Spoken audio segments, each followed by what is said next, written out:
سب سے پہلے تو آپ یہ ویڈیو دیکھیں. اور جو دعوت اسلامی سے ٹکراتا ہے میں یقین مانے میں نے دیکھا ہے ان کو تباہ و برباد ہوتے ہوئے. دیکھیے سنو کہ جو حد سے تجاوز کرتے ہیں ایسے پچھاڑ کھاتے ہیں نہیں اٹھ پاتے اور غیبی مار پڑتی ہے ان کو. اللہ پاک ہم سب کو عقل سلیم عطا فرمائے. کالی جوتی نہیں پانی چاہیے تھی بس.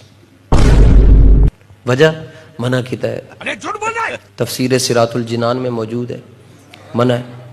جڑا پاندے ہوتے تے پریشانیاں آندی ہیں, کدی بغیر وجہ تو بھی کام کر لینا چاہیے. منع کیا. کوئی اللہ کا ولی نہیں پہنتا, کوئی فقیر آدمی آپ نے نہیں دیکھا.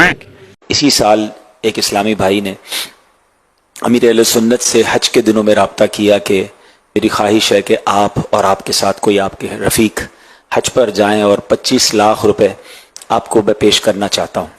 اور امیر اہل سنت نے اس اسلامی بھائی کو یہ کہا کہ آپ یہ تمام پیسے فوری طور پر سیدوں میں تقسیم کر دیں, غریب سید زادوں میں تقسیم کر دیں. ایسے تو میرے بھائی آپ کل کو یہ بھی بول سکتے ہیں کہ 400 مرید تھے, انہوں نے باپا الیاس قادری کو 25 ارب روپے دیے کہ آپ حج کریں ساری زندگی اور غریبوں کو بھی حج کروائیں, لوگوں کے لیے مدارس بنوائیں, لوگوں کے لیے مسجدیں تعمیر کروائیں, غریبوں کے گھر چلائیں, اپنے آپ کو ویل ایجوکیٹ کریں, اپنا گھر مسجد تعمیر کروائیں, اپنے ساتھ گارڈز وغیرہ رکھیں, اچھی اچھی گاڑیاں لیں جو بلٹ پروف ہوتی ہیں تاکہ آپ جو ہے وہ 200 سال کی عمر پا سکیں. بات تو صحیح ہے, کیونکہ آپ ہمارے غوث الپاک ہیں, غوث العظم ہیں, اور اللہ معاف کرے بہت جلد پتہ نہیں آپ کو شاید امام مہدی بھی جو ہے وہ ڈکلیئر نہ کر دیا جائے اندر خانے بیٹھ کے.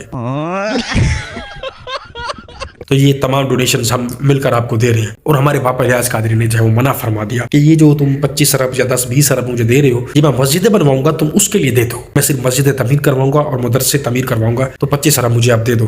کیا ثبوت ہے اس چیز کا؟ کوئی ثبوت, کوئی ایسا لکھا ہوا, کوئی تحریر کس اکاؤنٹ میں آئی, کس نے بھیجے, کوئی ایسی چیز ہے؟ ایسی مان لیں کہ 25 لاکھ روپے دیے اور انہوں نے پھر وہ کہا کہ آپ سیدوں کے بچوں کو کھلاؤ پلاؤ یا ہمارے ہاتھ سے کھلوا دو. اندر خانے یہ بھی ہو سکتا ہے کہ لے لیوں کہ ہم کھلا دیں گے, چلو دے دو. کیا ثبوت ہے ان چیزوں کا؟ یہ من گھڑت باتیں نہ کیا کرو میرے بھائی. غلام قادر صاحب, یہ جو آپ 11ویں شریف منانا چاہتے ہیں اور جس کے لیے آپ ایک ایک ڈور پہ جا رہے ہیں, اپنے رشتہ داروں کے پاس دعوت لے کے جا رہے ہیں 11ویں شریف کی, یہ آپ لوگ مناتے کس طرح ہیں؟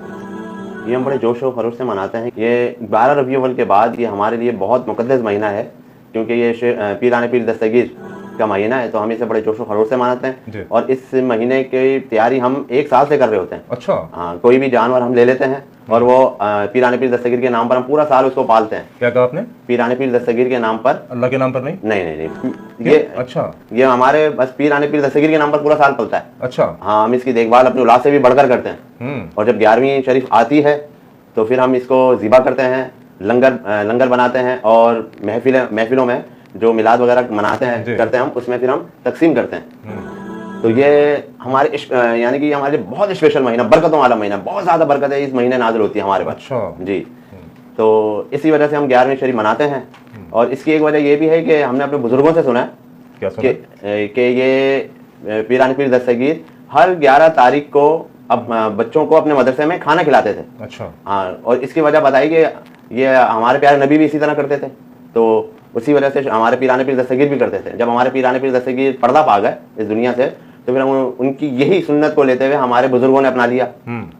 صحیح ہے نا, انہیں اس پیران پیر دستگیر کی سنت کو اپنایا, اور اب بڑوں سے ہوتا اب یہ ہماری نسلوں تک آ گیا ہے. تو ہم بھی وہی کرتے ہوئے آتے ہیں.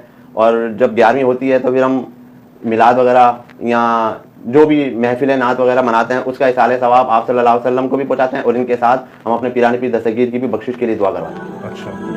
غلام قادر صاحب, جیسا کہ آپ نے بتایا کہ عبد القادر جیلانی رحمۃ اللہ علیہ کو بخشوانے کے لیے یہ دن یعنی 11ویں شریف کا ہوتا ہے, جس میں آپ لوگ کھانا بناتے ہیں اور ان کو اصالہ ثواب پہنچاتے ہیں, اور ان کی بخشش کے لیے یعنی یہ سارے معاملات ہوتے ہیں. تو میرا سوال آپ سے یہ ہے کہ غوث اعظم وہی ہے نا کہ جن کے بارے میں آپ نے اپنی کتابوں میں لکھا کہ جو جہنم کے فرشتوں سے پوچھتے ہیں کہ میرا کوئی مرید تو تمہارے پاس نہیں ہے, تو جہنم کا فرشتہ ان کو کہتا ہے کہ غوث اعظم آپ کا مرید تو ہمیں رکھنے کی اجازت ہی نہیں ہے. یہ غوث اعظم وہی ہیں کہ جو اپنے دھوبی تک کی بخشش کروا دیتے تھے. یہ غوث اعظم جن کی آپ بخشش کے لیے یہ ساری محفل کرا رہے ہیں 11ویں شریف کی کہ ان کو بخشا جائے, ان کے لیے اصالہ ثواب ہو, یہ وہی غوث اعظم ہے کہ جو قبر کے اندر منکر نکیر کو محض اس بات کے اوپر کہ منکر نکیر ان سے سوال پوچھتے ہیں من ربو کا ما دینوں کا, یہ ان دونوں فرشتوں کو پٹائی لگاتے ہیں, دونوں کے سر پکڑ کے آپس میں ٹکراتے ہیں. یہ وہی غوث اعظم ہے جن کو آپ کہتے ہیں غوث اعظم کہ جو ڈوبی ہوئی بارات جو سینکڑوں سال پہلے ڈوب چکی تھی, مر چکی تھی, ان کو زندہ سلامت نکال کے لیا. تو جب وہ تو خود لوگوں کو بخشوا رہے ہیں, ان کی کرامت یہ ہے, آپ ان کی بخشش کے لیے یہ سارے ڈرامے بازی ٹوپی ڈرامے جو صرف میں سمجھتا ہوں ذیشان صاحب کے محض کھانے پینے کے دھندے ہیں اور دوسری کوئی بات نہیں ہے.